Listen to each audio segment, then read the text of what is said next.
Just a brief video showing this chase lamp board cycling through each of the circuits. There's 10 circuits that it will light up. This board must have been subjected to high voltage jolt because everything on it except the resistors, the 7490 and the 555 were toast. All better now.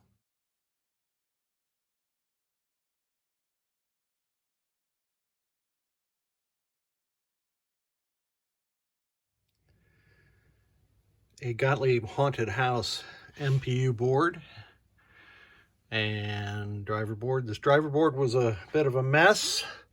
This tag is not actually correct. I found more failed transistors once I put it in my Spider-Man. And that'll be similar to the way it'll be in Haunted House, so I'll update that. But a lot of transistors had failed here. Add 2 more MPSU 45s and 1 more A13. And then the MPU board, thankfully it booted. So what I did to it is installed NVRAM and replaced this filter capacitor here. Installed the slam switch mod, that's that loop of wire that you see in the center. And added a single pin ground connection. It wasn't displaying the numeral 1, which is the H segment on players 1 and 2. And the problem was this 7404 at Z16. And it's all better now. All these modifications, this work was prior work before the board came into me. So let's boot it up. This is a little bit of a janky configuration, but you got your regular 5 seconds delay. And then you'll hear the relays click and everything's working. You see at player 1, I have a 7-segment display, or a 7-digit display. I was experimenting with that, making Spider-Man into a 7-digit game. We can see the attract mode lights, and everything is lighting up there like it should.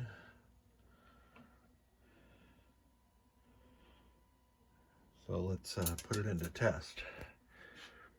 Oh, I have my switch matrix tester connected here, so into test it goes.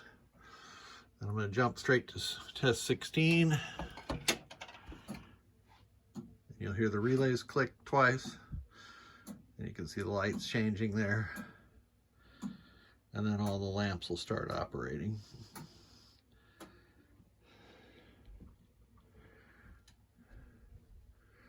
So now we can see all the lamps operating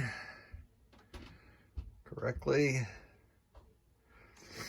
And the next test is solenoid test.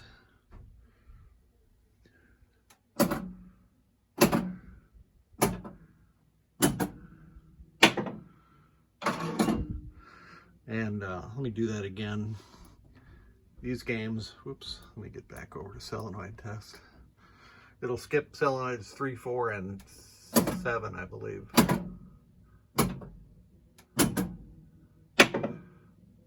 Because those are the coin counter solenoids, so all good here. Test 18 is a switch matrix test, so I'm just going to run through all of column 1 and row 1. So here's column 1.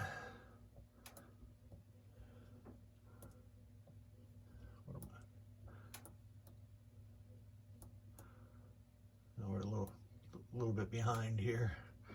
Let me come around to that test again. This sometimes happens with System 80 games.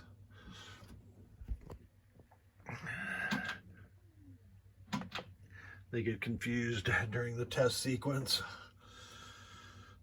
Okay, jump up to test 18. It'll show at 99, indicating no switches. Now I'm going to go through column 1. And I won't do switch 07 because that is the test switch.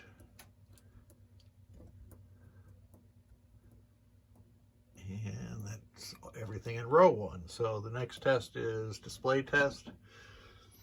This is where I'd noticed that it wasn't making a 1 in players 1 and 2, so I fixed that. That's As my friend Steve Charlin used to say, those 7404s are there to act like fuses. So you can see the 1 is coming up on players 1 and 2 now.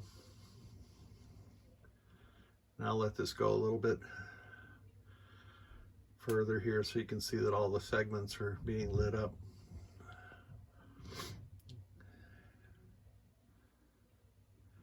I think once we get to the 4, that will have exercised all the segments. I wish it was faster, but there's no way to do that. Okay, so you can see that all the segments are lighting up. And the last test is test 20, and that's just a ROM check, and it'll come up 99. And that means that's all good. So this board set is good to go. And I'm going to return this back to the client as soon as possible. Thank you so much for sending it.